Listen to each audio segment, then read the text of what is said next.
کہ کیا یا رسول اللہ صلی اللہ علیہ وسلم کہنا شرک ہے؟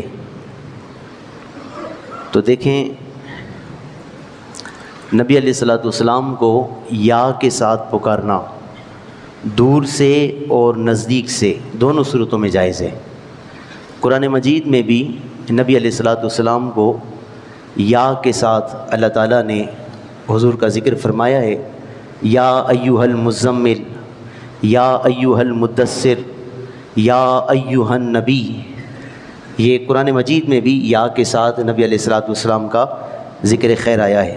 اور اس کے علاوہ دوسری دلیل یہ ہے کہ صحیح مسلم شریف میں کتاب الزہد میں حدیث نمبر 2009 ہے کہ نبی پاک صلی اللہ علیہ وسلم جب مدینہ شریف تشریف لائے تو مرد اور عورتیں اپنے گھروں کے چھتوں پر چڑھ گئی تھی، اور اسی طرح سے جو بچے اور غلام تھے وہ گلی کوچوں میں پھرتے تھے، متفرق ہو گئے، اور پھر سب یہ نعرہ لگاتے تھے، یا محمد یا رسول اللہ، یا محمد یا رسول اللہ، جب حضور مدینہ تشریف لائے۔ اور تیسری دلیل، ہر نماز کے اندر نبی علیہ الصلوۃ والسلام کو التحیات میں ہم سب یا کے ساتھ ہی خطاب کرتے ہیں۔ کاف جو خطاب کے لیے آتی ہے، السلام علیکہ، یہ کا ہے نا، کاف یہ خطاب کے لیے آتا ہے۔ کاف کا معنی یو، جو سامنے ہے، تم۔ اور اسی طرح ایھا النبی، ایھا النبی میں جو ایو ہے، یہ لفظ ایو جو ہے یہ حروف ندا ہے۔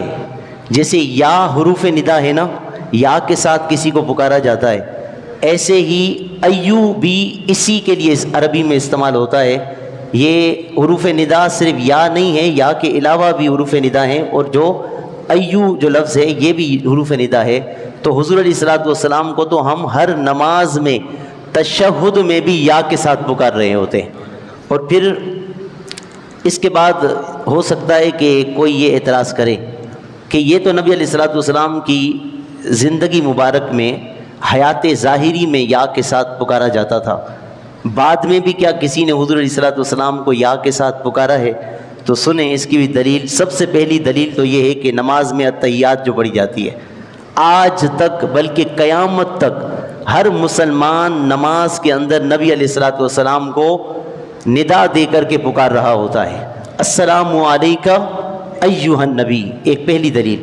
دوسری دلیل یہ ہے کہ حضرت ابوبکر صدیق رضی اللہ تعالیٰ عنہ کے زمانے میں ایک جنگ ہوئی تھی جس کو جنگ یمامہ کہا جاتا ہے۔ اس جنگ یمامہ میں تاریخ طبری کے اندر یہ موجود ہے، جو حوالہ میں دے رہا ہوں، میں کتاب سے بھی یہ بات آپ کو دکھاؤں۔ نبی علیہ الصلوۃ والسلام کے صحابی حضرت سیدنا صدیق اکبر نے جب جنگ یمامہ لڑی تھی، اس وقت جو مسلمان جو آپ کا لشکر تھا، ان سب کا جو نعرہ تھا وہ یا محمد آہو کا نعرہ تھا۔ یہ نبی علیہ الصلوۃ والسلام کی وصال ظاہری کے بعد حضرت ابوبکر صدیق کے دور میں جو جنگ لڑی گئی، اس کے اندر مسلمان یا محمد آہو، یا محمد آہو کا نعرہ لگایا کرتے تھے۔ یہ تاریخ طبری کے اندر یہ روایت موجود ہے۔ اس کے علاوہ تیسری دلیل، حضرت عمر رضی اللہ تعالیٰ عنہ کے بیٹے ہیں حضرت عبداللہ، اور یہ شفا شریف میں قاضی ایاز مالکی رحمۃ اللہ علیہ نے اس کو نقل کیا ہے۔ کہتے ہیں کہ حضرت عمر کے بیٹے حضرت عبداللہ کا پاؤں سن ہو گیا تھا۔ پاؤں سن ہو گیا تو بالکل اس طرح پاؤں ہو گیا کہ وہ اٹھ نہیں رہا تھا۔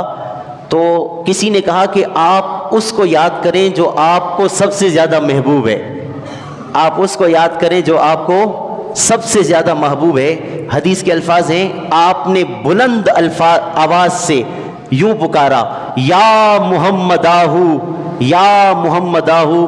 جب آپ نے حضور کو یا کے ساتھ پکارا، آپ کا پاؤں فوراً ٹھیک ہو گیا۔